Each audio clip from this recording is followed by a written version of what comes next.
The drive here was awful. Really? Because all the snow. Yeah, it took me like an hour to get here, which is abnormal. But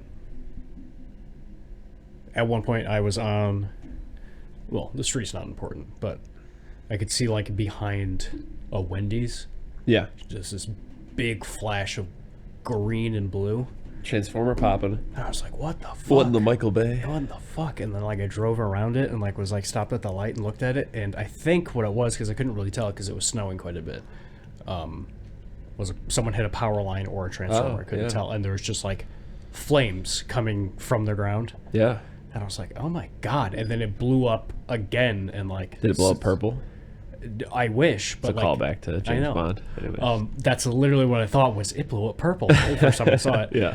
And I saw it like flash again with like the electricity or whatever, I guess, because it's snowing outside and everything's white. It like almost blinded me. I was like, oh my god, like, that's insane. I'm like, all right. And I was driving just fast enough that I saw it hit another transformer, and then like I drove by like a place electricity store. I don't know, like the big coil things that are outside sometimes. Oh, you're talking about like that place where I always go like, oh, that's Iron Giant food? Exactly, yeah, one of those places. I was driving by that, and it got to that, and it exploded there again, and I saw another one. I was like, damn, what DT the crazy. Fuck? And then like all the lights immediately went down in the area I was at, and it was scary. Yeah, our power went out yesterday. This girl that I'm seeing, her power went out today. Luckily, it's back on. Yeah. But yeah, DT crazy, because like literally the summertime we just had like 700,000 people out of power, and now we've got 666,000 or some shit like that like out. I don't know why I made it 666. It was 660. I threw the extra 6 in there Just to be spooky. Yeah, just to be a little spooky. You sound unwell. You sound a little sick. Yeah, you got me sick. Shh, come on. We both got sick. The funniest part about the bit is that you said, oh, Chris was too sick to do the podcast last week. Yeah. Which was not true. You were the sick one. Yeah. And then a friend of the show, Sarah Bay, was texting me. She was like, what the hell? I saw you yesterday. You weren't sick. And I was like, yeah, it was like a bit, and I'm yes-anding it. Then I had to text her today and be like, bro, I got sick. What happened was, you've seen Honey, I Blew Up the Kid. No. You've seen Honey, I Shrunk the Kids? Somewhat. Sequel to that. Instead of small, the baby gets big. And that baby, like halfway through its transformation, came in here. So it was just a man-sized baby. And coughed all over us, and we got sick. And speaking of scary electricity, 2 topics ago, we saw a David Lynch movie this week. Bazinga.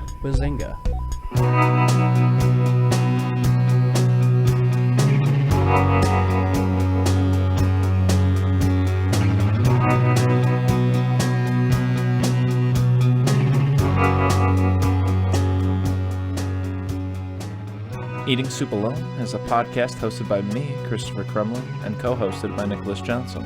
We try our best to ramble incoherently about a handful of movies at least once a week.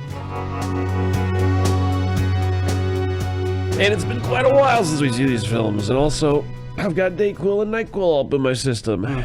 I've been on the last day of a cold for about 5 days, so I'm not at 100% either. You got letters? Give us mail? Give us a break.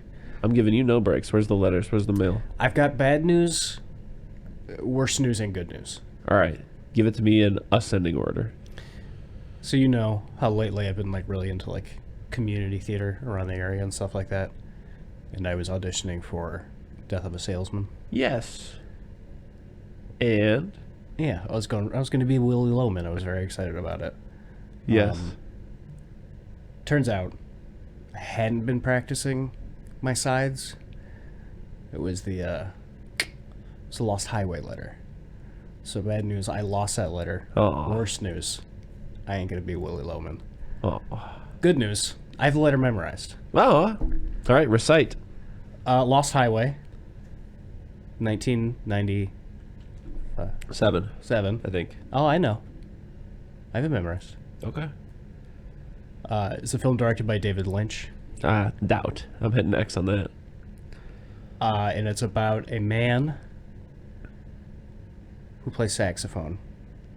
His name is Saxman. And he's married or dating. It's up to interpretation. That's the surreal part. What is this relationship? Short red bangs. is her name. Yeah. That literally sounds like a James Bond girl name. Short Red Banks? Yeah. Am I wrong? No, it actually does. And while obviously the audition didn't go well, he thinks he's got it all. He's a great saxophone player, but just because he's a good sax man doesn't mean he's good in the sack man. Yeah. So the relationship is strained. He thinks she's cheating on him, and just mysterious tapes show up, and he kills her, and then feels bad about it, so he convinces himself he's another guy, and then another man with a video camera shows up and says, "I'm objective truth. I know what you did. You know what you did." And then he drives through time. 8 out of 10. Check it out. Do you know what Death of a Salesman is about? I mean, I've seen it, but... Because I thought it was that. It's like, he's like a guy, and he has kids and a wife, and things just ain't exactly what he wants it to be. And, Oh, no, I know. We saw it together. yeah. Then he kills himself at the end. As the American dream. The joke was, I thought that Lost Highway was Death of a Salesman. Because those are what I had been practicing instead of the actual script. Yeah. Chris, I didn't actually audition to be Willie Loman. No way? No, don't tell anyone, but... Someone was trying to get me to audition for damn ass Singing in the Rain. Yeah? As the main guy? Yeah, Mr. Rain, yes. Chris, what's your history with Lost Highway? I ain't got no goddamn history with this thing. Yeah, me neither. I just have it on DVD. Yeah. Yeah. I just know a guy who has it on DVD. I'm trying to watch Wild at Heart. Yeah, I forget Lost Highway. I should have picked that. Yeah. Because I feel like that movie's going to be so sexy in a way that is not going to be sexy at all. You know what I mean? And also, I'm just like, yeah, you know, it's like one of those things where it's like, you think of like dream pairings of like an actor and a director. Why don't people have, David Lynch and Nick Cage? That's a crazy.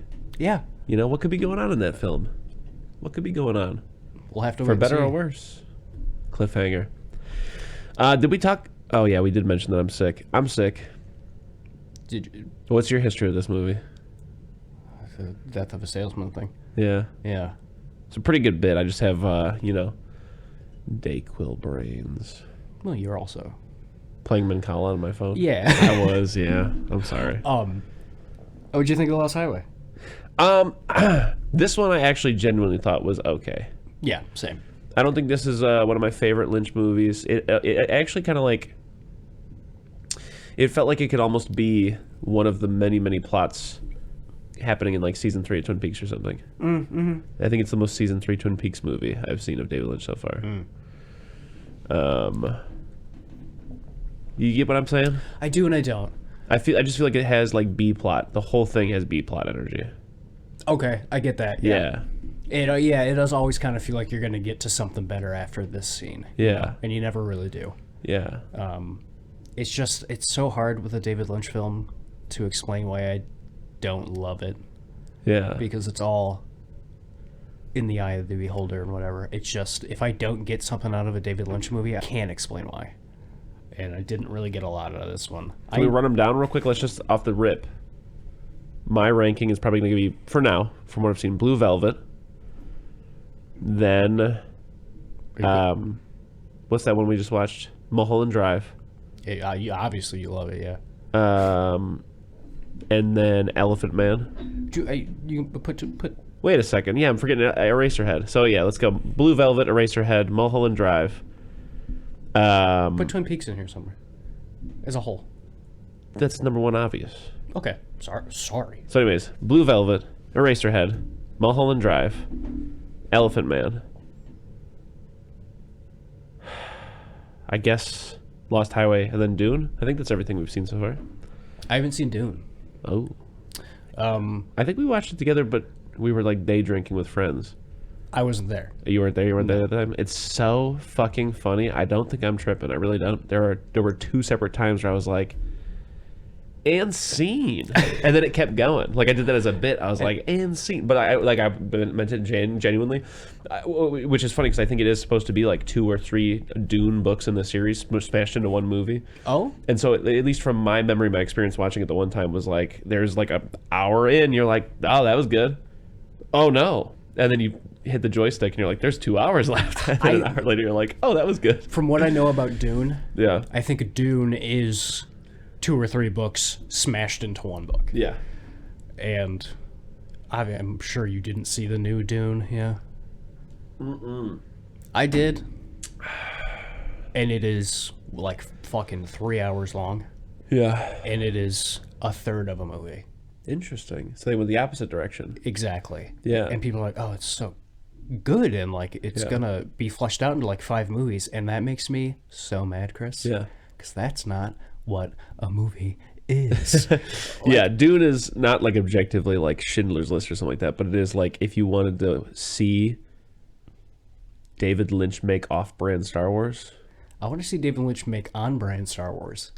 Well, if you have any interest in watching him make off-brand Star Wars, then that's exactly what you're signing up for. Which Star Wars didn't he get? It was like approached? Return of the Jedi. Yeah. You see what they asked him to, yeah. But it's just like Kyle MacLachlan pretending to be some sort of space prince. Yeah. There's like a fat Emerald City ginger man who sits in a robot chair. It's all in the new one, yeah. They're talking about the spice and stuff. Oh, a lot of spice talk. Yeah. There's like, But just so 70s, 80s sci-fi. Yeah. Which to me bumps it up. Like I love Logan's Run. That's one of my favorite movies. I love Logan's Run.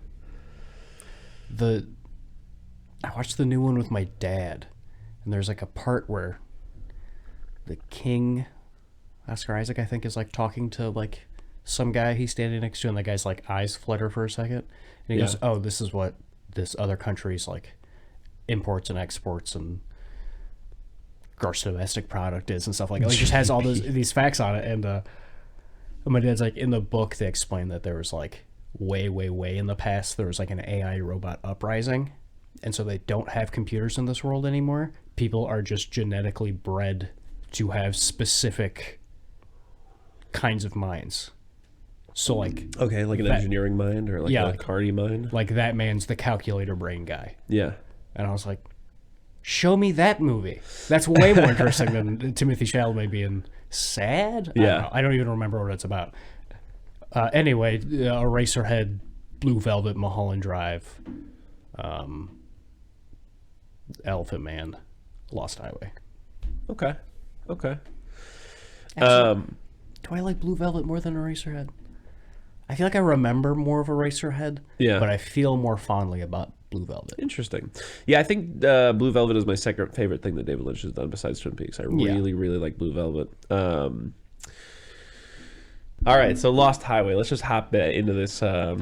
This man drop top plays Camaro saxophone. Yeah, this is maybe fucking so bad at saxophone. Have you ever seen a more uncomfortable scene in a movie than watching this white man riff on the sax? No, because I was like, damn, I'd rather we were watching Kids right now. Yeah, I'm like, this put Schindler's List on because I cannot look at this. Put me into Gumbo. I don't want to see this. It starts with him waking up and getting a call on the teleprompter, not the teleprompter, the telecom. Sure. Why does he have that? He lives in a home, not a home with like a gate either. It's just like at his front door. Anyway. And someone goes, Dick Moron is dead, or whatever that guy's name is. I really did think you said Dick Moron. And then he goes, well, isn't it Dick Moran or something? Yeah, Morant, I think. Yeah, it's close enough to Dick Moron. And then he picks up his briefcase and puts on his hat and goes, time to go to the office, and just starts playing saxophone. Yeah. And he sees he sees Red Bangs with pencil mustache man. Okay, yeah. Or does that happen later? Who cares? Not me. That's who. Silk pajamas, silk sheets. Let's talk about that. Just a dirtbag's idea of class. Yeah, but also like no way on God's green earth that's comfortable. Like no, absolutely when you're sweating in a material, number one worst material to sweat in, it has to be silk. Yeah, next to duct Any tape, other, I guess. Yeah. Does not breathe. Yeah, next to the next one is a hefty bag that you've punched your arms through. Yes, exactly. And yeah, just everything about the aesthetic of this man and his wife or girlfriend. I don't know what their relationship really is. Sister? I don't know. Yeah, I just watched The Crow, and I think the bad guys are brother sister. fun. That they kiss and they three-way a girl. Whatever. We'll You know talk what I about it didn't later. know? Huh. That there were 2 women in The Crow. I did not remember. Yeah. I don't even remember what his girlfriend We'll watch The looks Crow like. next week. I'd like to. Would you really? No, because we have to watch Little Nicky, remember? All right. Well, then what's your choice? It could be The Crow. The Crow and Little Nicky. My choice for next week is going to be Tokyo Drift. Really? Okay. Yeah, the 3rd Fast and Furious movie. That's what we'll watch with Little Nicky. I thought it was the second one. No. No, that's Too Fast, Too Furious. And then third is, yeah, let's do it. Okay. Word up. Have you seen a Fast and Furious movie? Yeah. Which one? 1, 2, 3, and 5, I think. I've seen just 5. Yeah. Like, I went with a bunch of friends. Like, we're all going to go see it. I'm like, well, I'm not going to go home. I'll go see Fast and Furious with you guys. And I was like, this movie's great. Yeah. And I just never got around to seeing the rest of them. And I know 3 is like a side story. It doesn't involve anyone from the other movies. So Whether you're a quarter mile away or you're on the other side of the planet, doesn't matter. We're family. I live my life a quarter mile at a time. Is that what he says? Something like that. Yeah. Cool movie. Family. It's about drive. It's about power. So Tokyo Drift and Little Nicky next week. You heard it here first. Unless I change my mind by the end of this episode. No, it's locked in. So he plays saxophone. Yes. He comes home. Him and his wife have sex for, 7 minutes. if that, He hallucinates during or after? after. Yes. He does have weird dreams, though. Which one of them seems like they're into the sex? Him, Her, not so much, right? yeah. Yeah, that's what I felt like. That was the vibes I was getting. And from my memory, he seems into it like Skarsgård in Infinity Pool on the beach. Like, that's his whole motivation the whole time. It's just, my eyes are going to pop out of my head. I'm enjoying this so much. And then they get, which this I legitimately, there are some things in this movie I love. Where they get the tape delivered to them. Yeah. It's just in an unmarked envelope, and there's an unmarked VHS tape inside. Pop it into the TV, which is quaint. Also, big house. This guy clearly has a lot of money. Little baby Smallest TV I've ever seen. Baby TV. To fit the aesthetic of this home, this guy should have one of those big projector box TVs. You remember those? Yeah. Anyway, and the tape is just the outside of their house. This same setup goes on for a couple days. He plays saxophone. He comes home. Next day, new tape.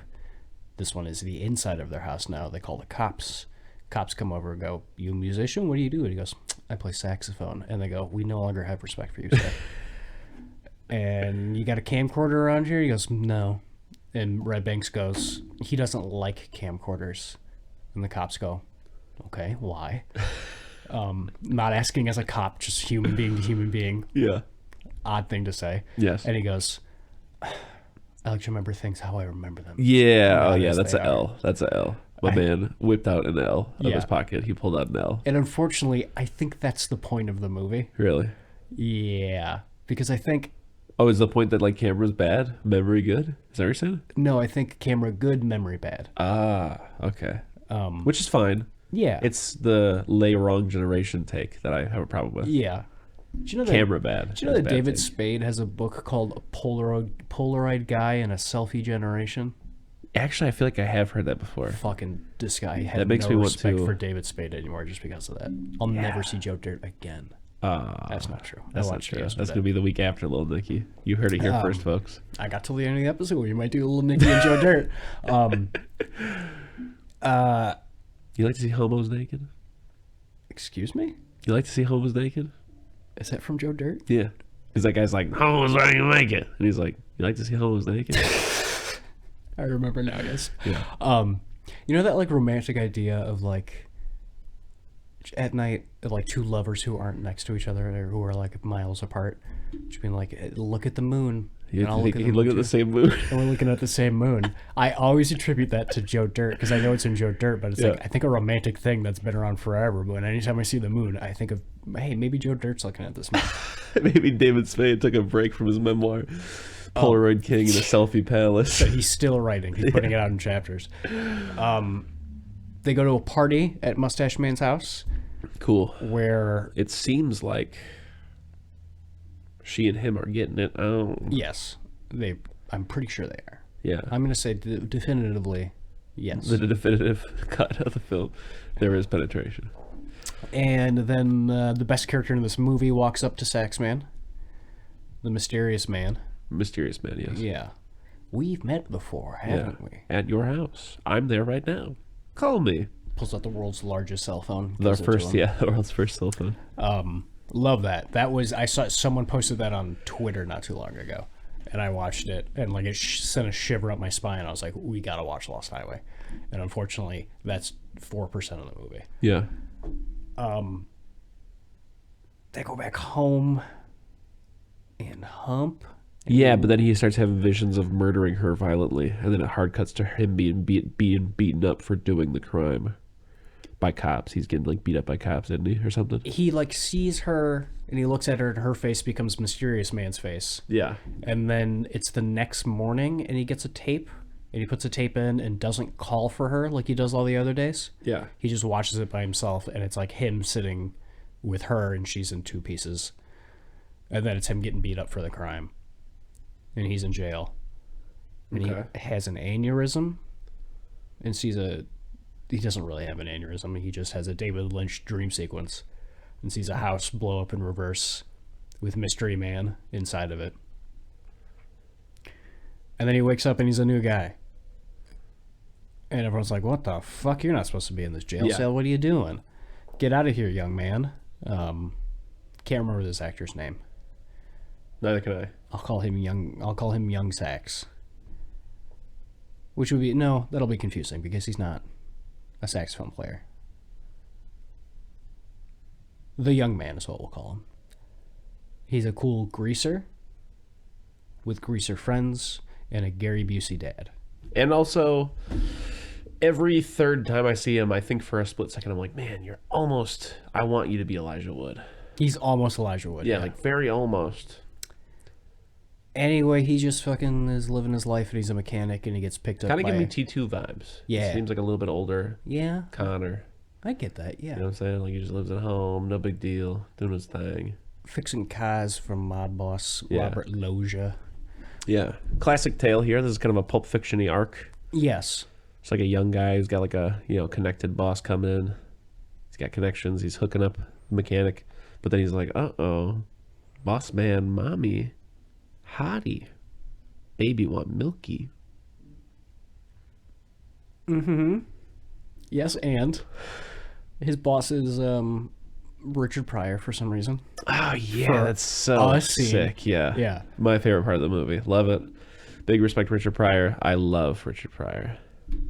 That's great. I don't want to get past it, but I really like the scene where he takes him for a ride. Not Richard Pryor, Robert Loggia.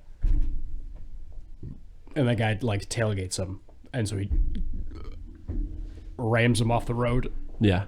And has a gun on his face, and he's screaming at him. He's like, you don't tailgate people. It's not polite, or whatever he says. David Lynch was going through it. That's just David Lynch. Yeah. Such a David Lynch scene, and I love it so much. Must have gotten cut off earlier. Have you seen the... I just saw this reel on Instagram where he's being interviewed or whatever, and he's like, write down your ideas. He's like, 2, maybe 3 times in my life I've had great ideas that I thought I'd never forget, and I lost them, and makes you want to go home and commit suicide. Always write it down, because you think, oh, it's so good I won't forget it. You'll forget it. Yeah, for sure. You'll forget it. I was asleep in a car a couple weeks ago, and I was like coming in and out, and I had a great idea, and I went, I gotta wake up and write that down, because I was like half asleep, and I was like, this is too good, I'll never forget it. And I remember that, but I don't remember the idea. Yeah.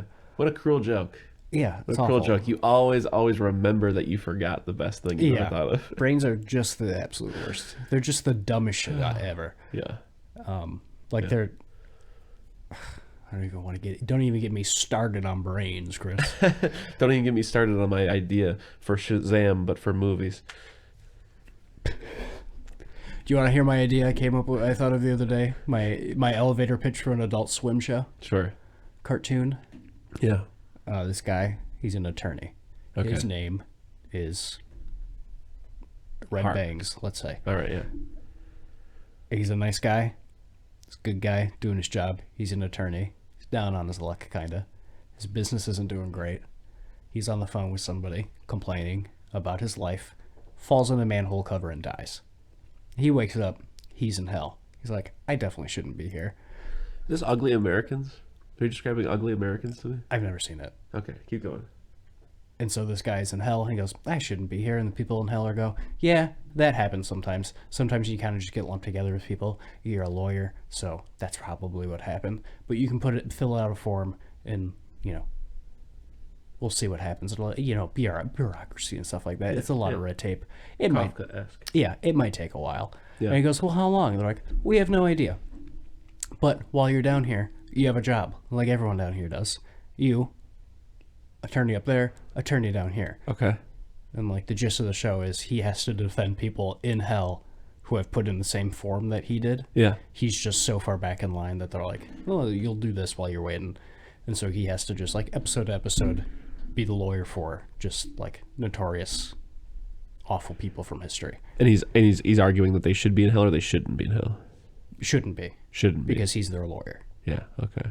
And it's called Eternity. Ah! Thought of the name, worked backwards. Anyway, what else happens in this movie? You just blew $1 million load on this pod. Yeah, copyright, TM. It's my idea, no one take it. How do we tweet at Adult Swim or something? That's good. That's good. I'll write episode 1 and I'll call him up. Yeah.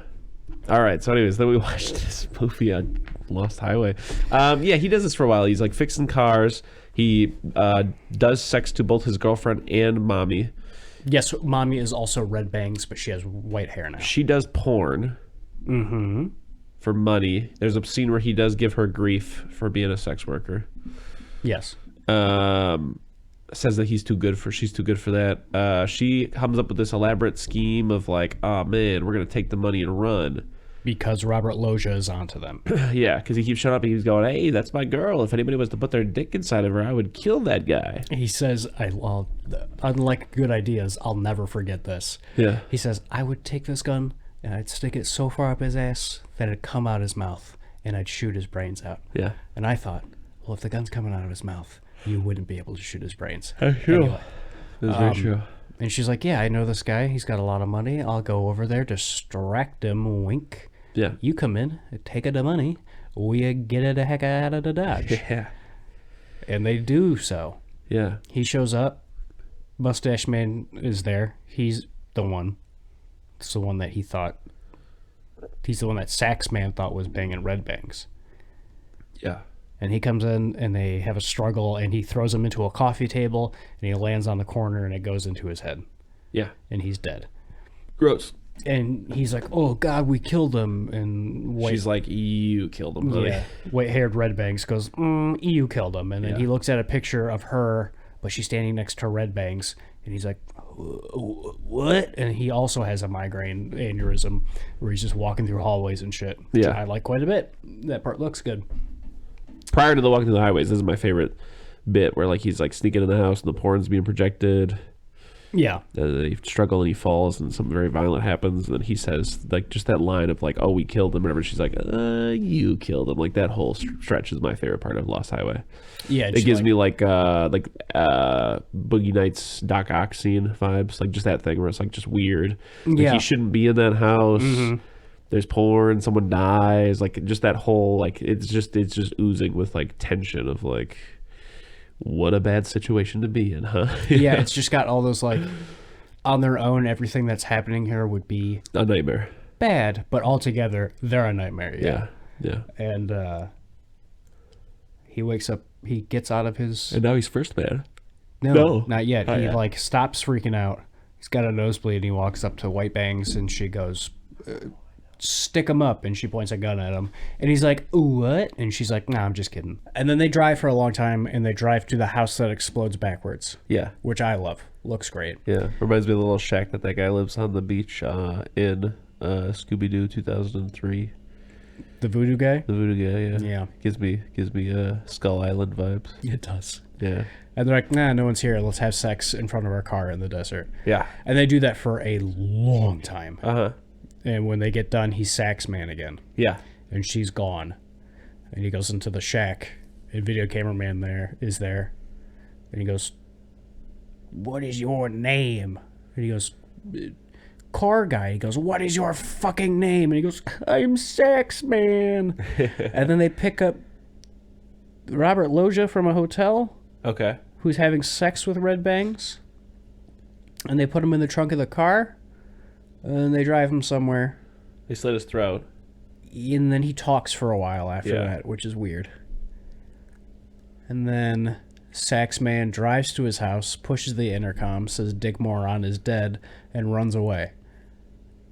Being chased by police. Yeah. And then credits. Yeah. What's your closing thoughts? I had none. No? Like, that's my biggest thing, takeaway from this movie was, this is the only David Lynch thing I've seen where afterwards I was like, I just got nothing. Yeah. I just, for some reason, I have nothing to think about after this movie. Like, I don't even want to, like, I have nothing to grab onto to try and piece together what this movie was about, what I think this movie was about. It was the first time with one of his movies that I was like, because I had to talk about it here, I went and watched, like, a bunch of, like, other people's critiques and analyses of it and, like, other people's opinions on what they thought it was about. That's where I was getting all that objective truth garbage from. And I'm going to say at the end of the day, I don't think I like this movie. Yeah? No. Yeah, neither do I. Probably putting in, like, the C range? C? I'm going to give it a C-. Okay. Yeah. Yeah. Maybe if I watch it again, I'll like it. Yeah.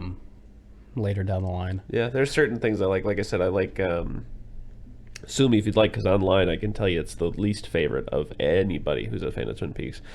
But I actually really don't mind the James season 2 arc where he's like not in Twin Peaks anymore. Yeah. He's like being a mechanic. That's what it reminds me of. Oh yeah. It reminds me of that. So yeah, I like the second half more. I don't really like Sex Man. I don't like him. I don't like his sex. I don't like his silk clothing or his silk bed sheets. Yep. But I do like young, almost Elijah Wood playing James, and like Guy, who kind of reminds me of the grumpy dude from Flapjack. Yeah. I like him as like a crabby, well-connected mobster type dude. And I do like a lot of stuff at the end, like the slit in the throat and still talking or whatever. A lot of little touches like that, little weird things. Like I said, I like that like third act, pouring on the wall, accidentally kill this guy by slicing his head with like a glass table. So there are like a couple of little things I like, but overall, yeah, I think I don't mean to pat myself on the back, but I think I made my thoughts clear when I said it feels like both of them feel like it feels like B plot to something else. Yeah. But there's nothing else. Exactly. Not that it's worthless. It's just... It's like a B plot that gets interrupted by a different B plot, and it goes back to the first B plot. Yeah. And it just doesn't feel good. It doesn't feel complete. Yeah. It feels like there's something missing from it. Mm-hmm.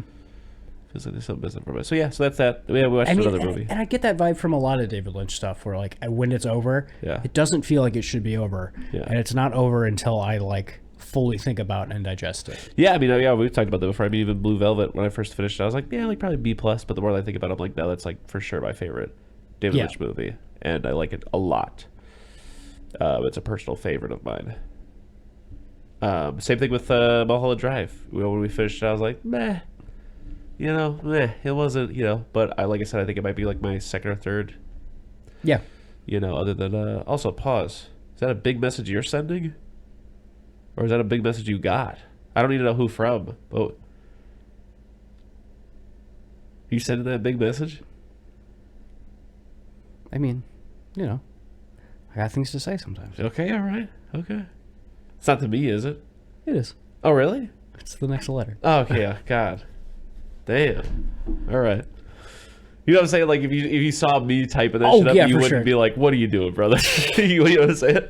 I'd look at it and be like, Chris is going through something right now. Dude. Yeah, I had to. As soon as I saw that. Did you finish your thought, or should I just open up that monster? Yeah, I mean, I think, I think that's all I got to say about Lost Highway. Okay. Well, sadly, the other movie we watched was Haine, and part of the draw was that friend of the show, Matea. It's his favorite film. But unfortunately, he's too busy playing in his died. band Zastava. Oh yeah, they died. On stage, all they literally Zastava rocked died, so hard on stage that they died. Yeah. Tenacious D style. It was kind of one of those things. But anyways, yeah, his favorite film is La Haine. I believe there's a proper way to say it, like La Haine or something like that. Like because like a lot of time in French, like L and then followed by like a vowel, you're supposed to like apostrophe that and just like roll it like La Haine or something like that. But I can't do it though. That's my French is always falling apart with pronunciation. You know, like I could tell you a little anecdote. I was in New York and we went to like an actual French bakery where like the people who worked there were French, and the number one item was like chocolat ou, like AU, like ou, or like croissant ou chocolat or whatever, right? So there's like croissant with chocolate, literally, right? Mm-hmm. So I got up there and I was like, I'll have like a chocolate or croissant, and the lady was like, oh, what? And I was like, just number one up there. She's like, oh, wait. I was like, chocolate croissant. She's like, I don't know if that's an old menu. I don't know if we had that. What do you want? Or whatever. I was like, just a chocolate croissant. And eventually, after a couple minutes, she was like, hang on, let me get my mother. And then she got a short, fat version of herself to come over. And she was like, oh, what's going on? And she was like, he's asking for a chocolate croissant, whatever. She's like, chocolate croissant. And I was like, number one right there. Oh, sure. And she's like, can you point to it? And then I saw the chocolate croissant in the display. And I was like, this one right here. She's like, oh, okay, chocolate croissant. Okay, whatever. And like gave it to me. And I was like, really? Just because I wouldn't say chocolate croissant ou chocolat or whatever? Like that whole song and dance? Yeah, it does bother me a little bit when I say something like La Haine and someone corrects me.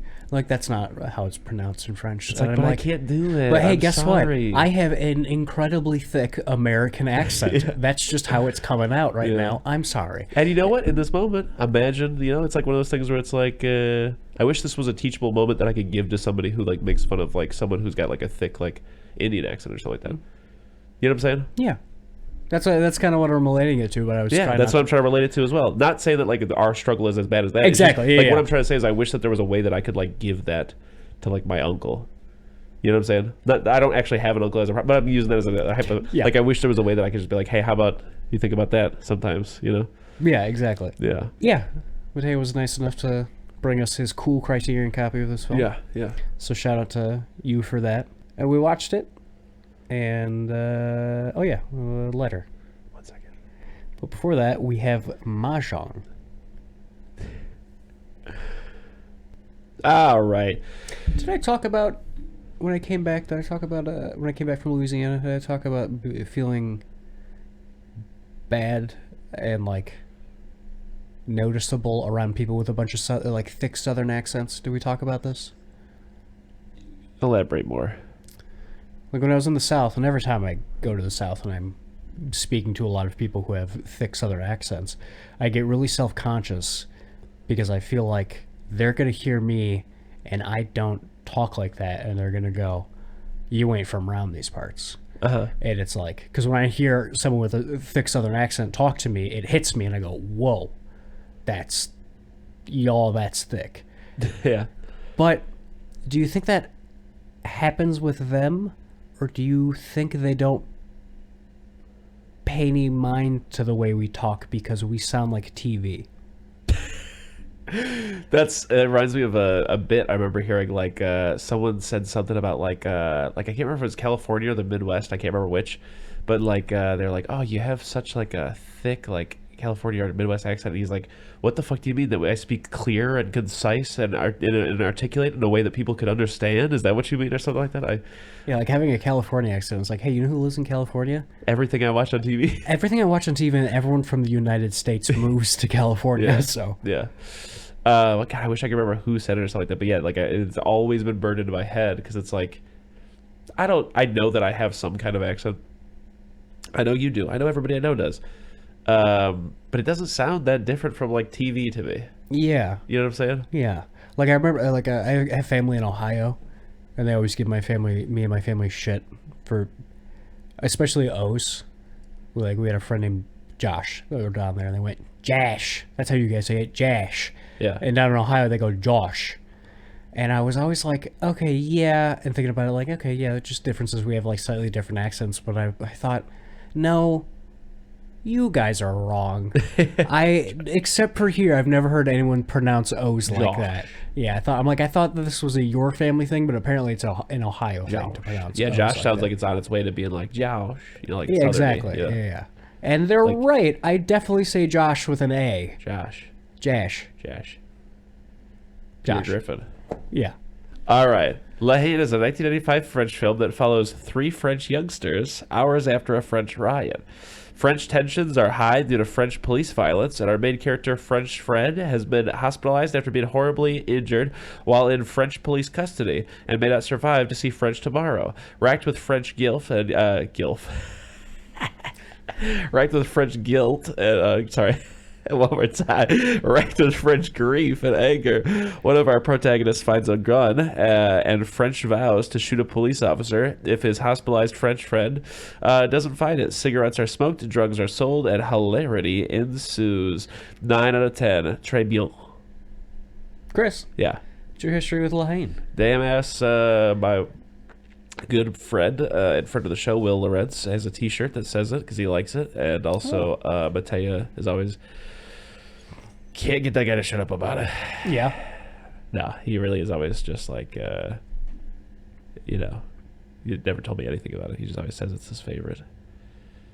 He's not a big spoiler guy. What about you? I had heard of it. Yeah, probably from Matea. And no, I met him for the first time the other day when we watched this movie. Yeah. And then you said we're going to watch La Haine for the show. Yeah. And yeah, the intent was for him to be here, so... Oh, I'm sorry. Didn't mean to bring up old shit. Yeah, new shit, always moving forward, bro. Never go back. Hey, Nick. She's your ex for a reason. I needed that, thank you. Yeah. So yeah. Right off the bat, Chris. What? I love La Haine. Yeah? L'amour. What did I just say about making fun of my accent? No, I thought this movie was fantastic. Yeah. I really like It's like French Clerks. Yeah, but better. Well, yeah, because it's French. It's going to be better. Because it's French and the people who made it know how to make a movie. Shots fired at Kevin Smith, I guess. Just kidding. I love that big man. But all Kevin Smith hate aside, which I have none of in my heart. Yeah. In case he's listening, because he listens to all podcasts. Yeah, he is the king of podcasts. Yeah, I love this movie. What about you? Also, Elton's power's out, so he's on his way here. Okay.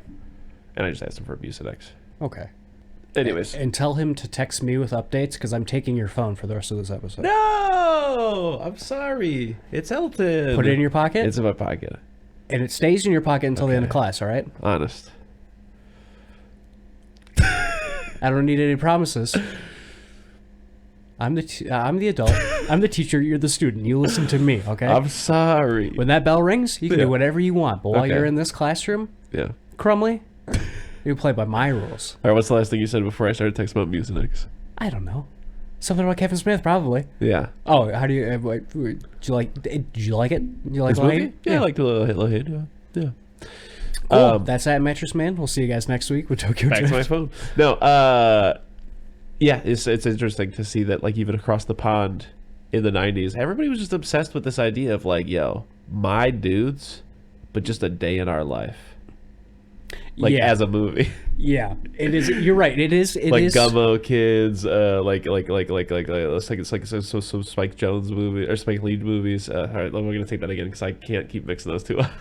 I mean, both of them apply. Yeah, but also like one was skateboarding and the other was actual issues. But like we were saying, Clerks and Mallrats and stuff, like everybody in the 90s for some reason universally was just like, damn dude, what if a movie was just me and my dudes hanging for one day? It starts when they wake up and it ends when they go to bed. Hey, you know what's insane? Yeah, they all got away with it. Yeah, all of those movies, people go, it was like the first time anyone had seen anything like that. Yeah, because it's so crazy. Like, because like even in like adaptation, they talk about it. They say things like, like you're fucked if you start your screenplay with and that guy wakes up. Yeah. And they say the same thing about like voiceover. But like how many fucking great movies have voiceover in it? But whether it's Trainspotting or Forrest Gump, there's not a genre you can think of that doesn't have a great movie with some voiceover in it. Probably horror. Just thought about the first scene in Trainspotting. Yeah. I want to watch Trainspotting right now. Yeah. So good. Anyway. It's good, yes. Yeah, this is French Clerks. If just Clerks had something to say about anything. Yeah. And Well, that's what's so French about it. yeah, it's great. Don't mean to be ignorant, but I really just assumed that police were kind of chill. Not in America. I was like, in general? Yeah. No, cops are cops. Yeah. A cab everywhere. Yeah. La cab. Yeah. And yeah, I just love this movie. Yeah. I love the thing that got me the more I think about it is the whole thing of the movie about these guys just being Pause. The other thing 90s loved was black and white. cheaper. Yeah. Yeah, Just black I think and that's white. why like Yeah. indie films, for lack of a better term, a lot of them are in black and white, is because it was much cheaper to get that developed. Yeah. Or Gone now. yeah, It's digital. So, anyways, the more you think about it, you love it. I miss it. I love black and white. Yeah. The thing that gets me the most, the more I think about it, is how it looks. The point of the movie is these three guys that are just like grasping for some kind of control over the world that they live in. Yeah. But they're just like pretty insignificant in the grand scheme of things. And so everything in this movie, I feel like every shot feels like they might as well not even be the focus of the shot. Yeah. Like just the area surrounding them, so much is going on Yeah. that they just kind of feel lost in it, if that makes any sense. Yeah. Like when they're walking through the train station, or obviously that insane shot where the camera's backing up and zooming in. Yeah. And so the city just gets like squashed behind them and they just Yeah. become part of it. And like even where they're in the bathroom talking, and until you find out that guy is in there, you think it's just the three of them in there, but like even that tiny bathroom feels like there's so much going on in there. I just love it. Yeah. I just Then again, love it. I don't know if it's the Dayquil, NyQuil concoction speaking, but it's just also so crazy that every now and again I was just like, damn, this is France.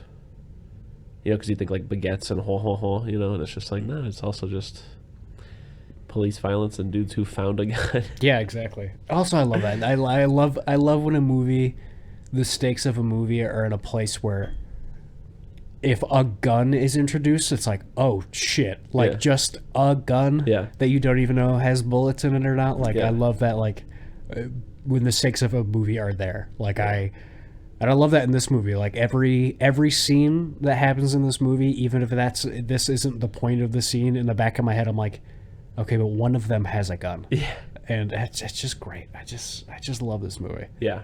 I don't like care necessarily that it gets used. I just love any time that a gun is there. Maybe it's a part of being American, I guess. Yeah. But yeah, like not out, but what you're talking about, where it's just like, oh yeah, one of them. You know what I'm saying? Like, because I just exactly. do it like there've been a couple of times where I've like attempted to write like little screen play like scripts and stuff. Mm-hmm. And like, as you know, like that's one of my favorite gags, is just for a character to pull out a gun for no reason, kind of a thing. Like they just thought that would be a good thing to bring if they're on their way to something. And the one thing we wrote together, we ended up adding a gun in it for absolutely no reason. Yeah, absolutely. Just because, it's just so funny to me.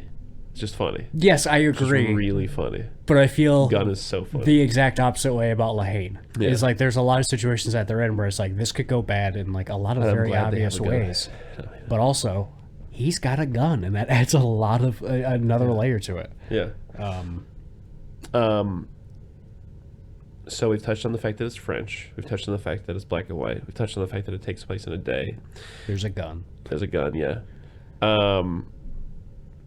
Yeah, it also is shot crazy. There's some fucking nuts shots. That's Love for it. sure. Yeah. Yeah. And yeah, the basic plot of the movie is the day after a really bad riot. A friend of theirs is hospitalized because he was beaten pretty badly in police custody. Yeah. And the news is like, he might not make it. And so, bald main character is like, I found this. Oh, they set it up way earlier. Like, it's in that same news report. They're like, yeah, a lot of shit went down. This guy got beat up. A cop lost his gun. Things are just crazy. And then it turns out, one of our main characters found the gun. He's got it.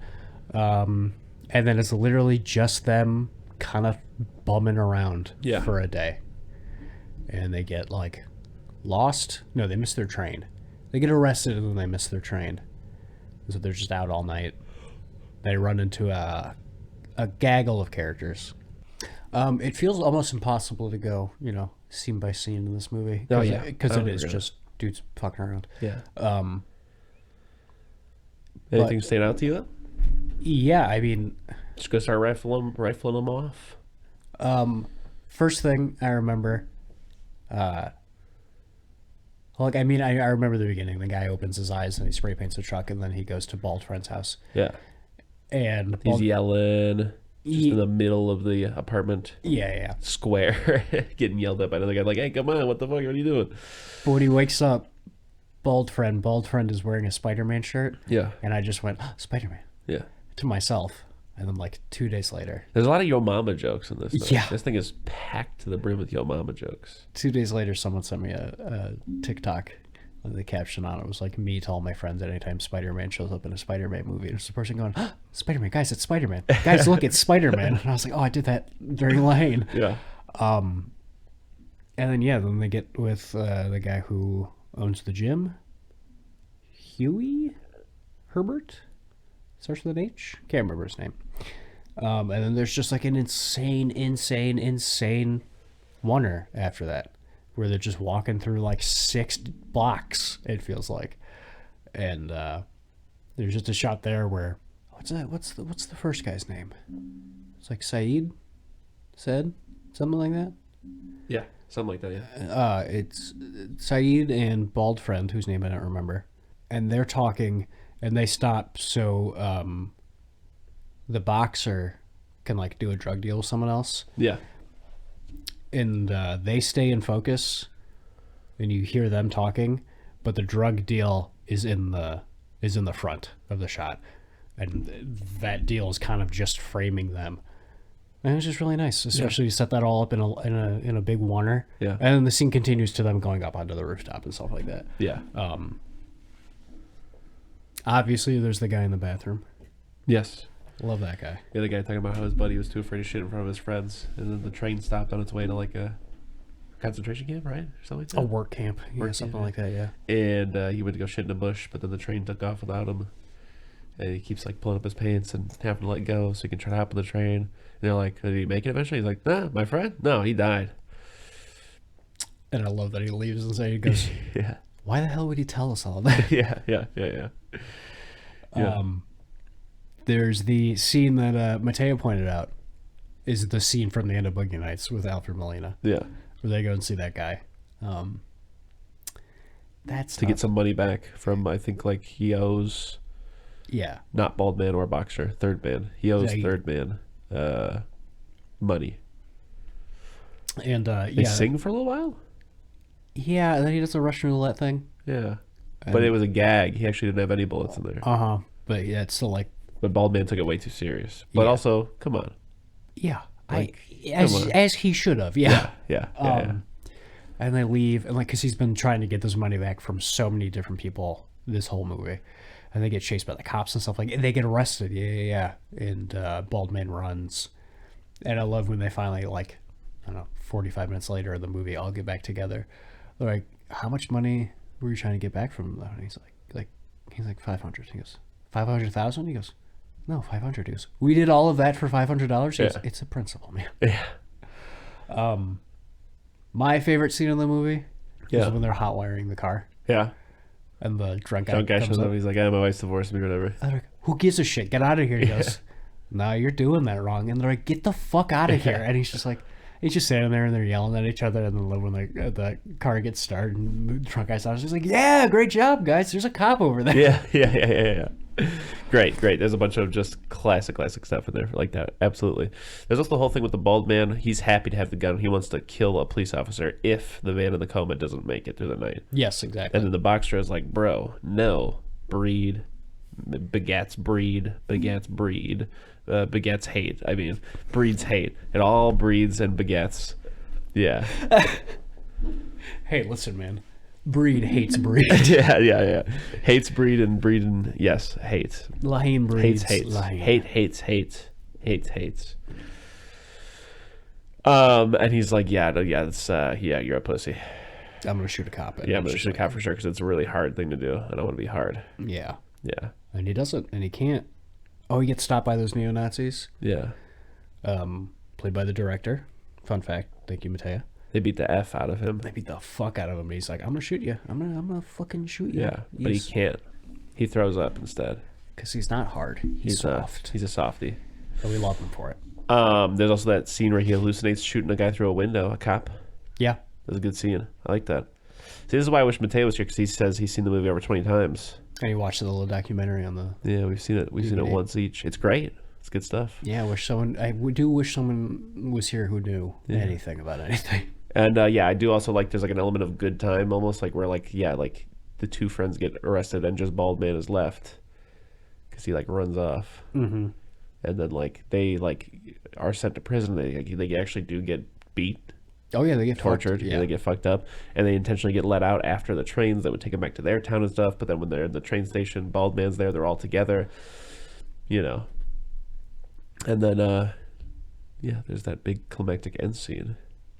Yeah. Where like city is it like state sponsored like deputy ship, kind of like these like citizen cop types, it seems like. They're not like full blown cops, but they have like authority, it seems like. Or maybe they're detectives or something. I thought maybe they were quote unquote undercover. Yeah, undercover cops. Is that like, what it is? They're like plainclothes officers, maybe. Okay, yeah, something like that. But basically they accidentally shoot bald man in the head.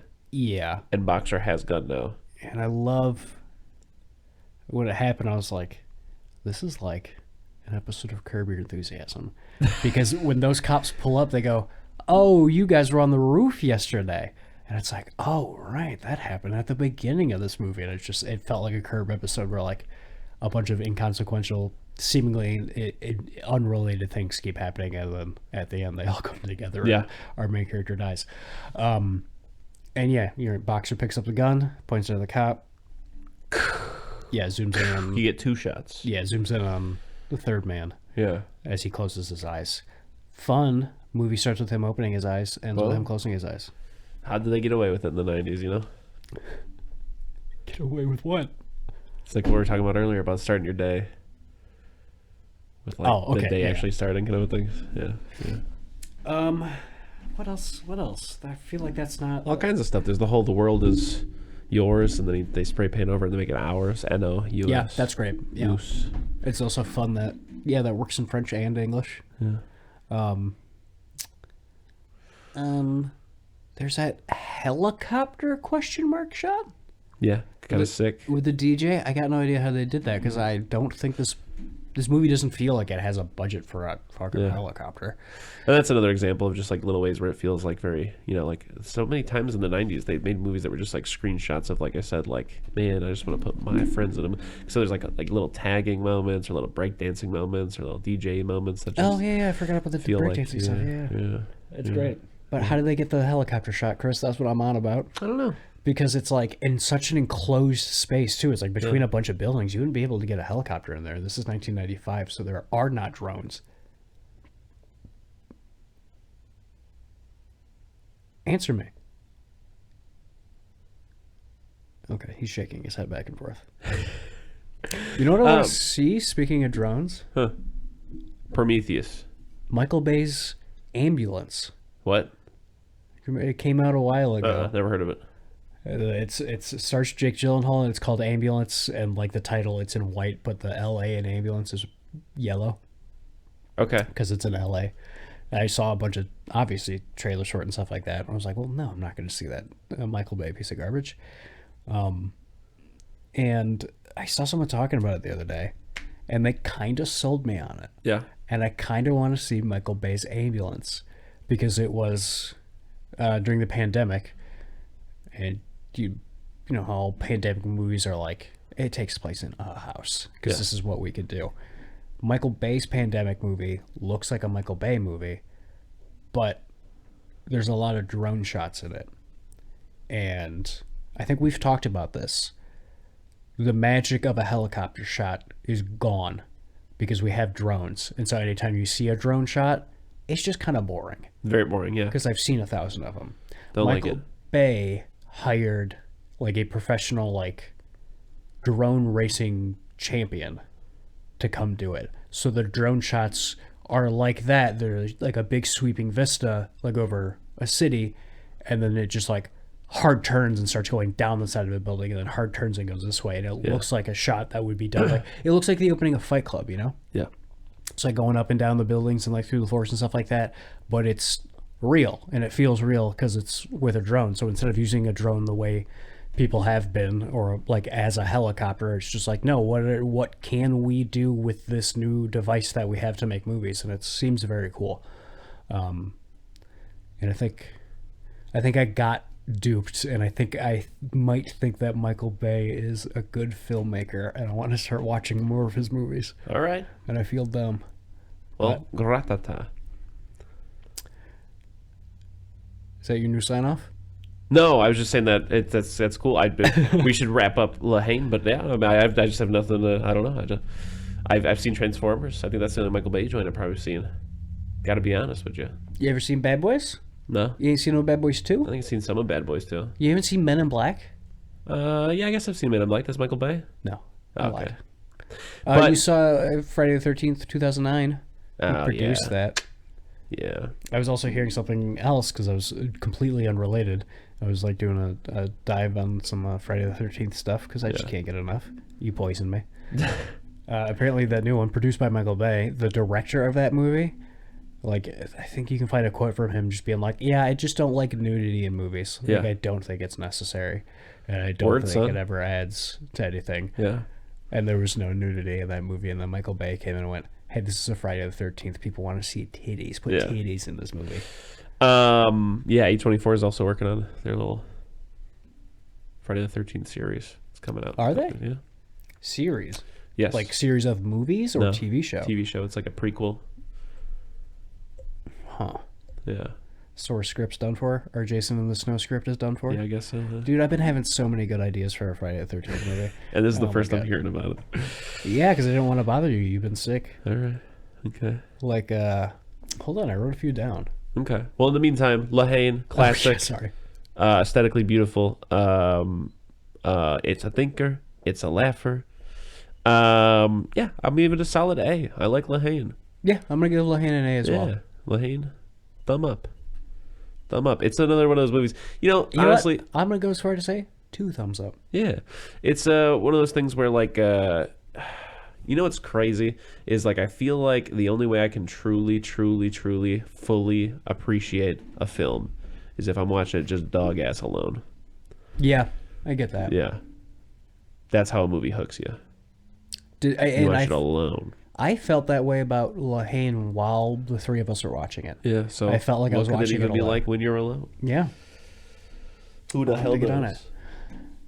So, opening of our Friday the 13th movie. Yes. I think that would be like a horror movie kind of way funny. You know what I'm talking about? I know what you're talking about. We can cut all that out. I feel like I went on for so long that I forgot we were doing a podcast. Well, that was a great pitch, Nick. Thank I think you. those are great ideas. I have no new ideas. I forgot about it. I'm not gonna lie to you. It's been a very eventful time of my life since we had that idea. Mm-hmm.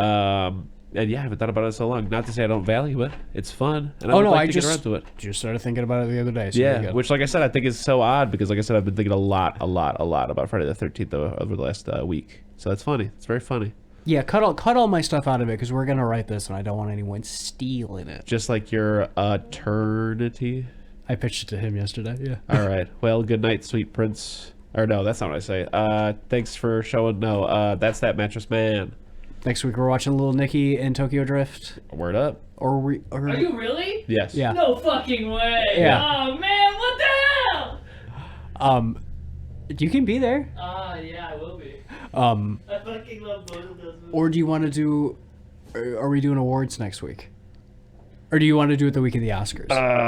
Well, let me look at my little shits. You're gonna rile me up. And Wait, next week is the week of the Oscars. Oscars is the 13th. That's Monday the 13th. This is going up the 6th, so yeah, the next episode we do is going to be the Oscar weeks one. So you're do next? No, we should do awards next week because I'm going to be out of town in like Austin and shit, and it's going to be much easier for us to get it done and edited next week if we just do the awards thing instead of watching 2 movies.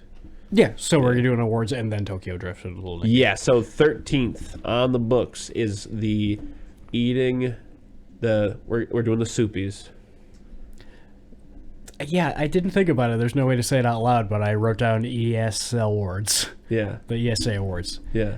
I'm going to call them the Soupies. And then the 13th, we'll do Lil Nicky and Tokyo Drift. For the Soupies, do you give away little bits of wet bread?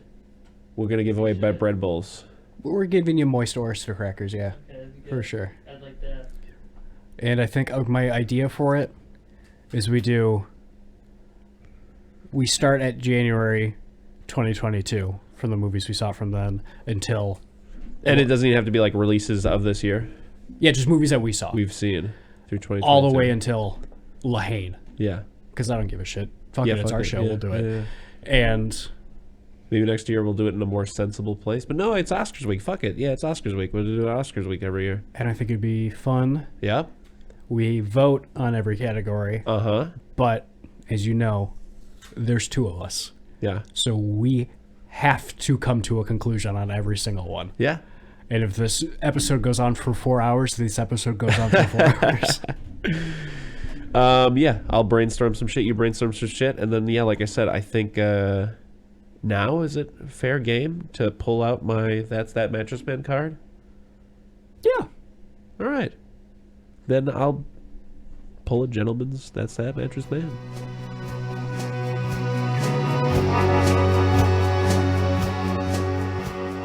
If you need more soup, follow us on Instagram, Facebook, and Twitter, or go to our website, eatingsoupalone.com. And until next time,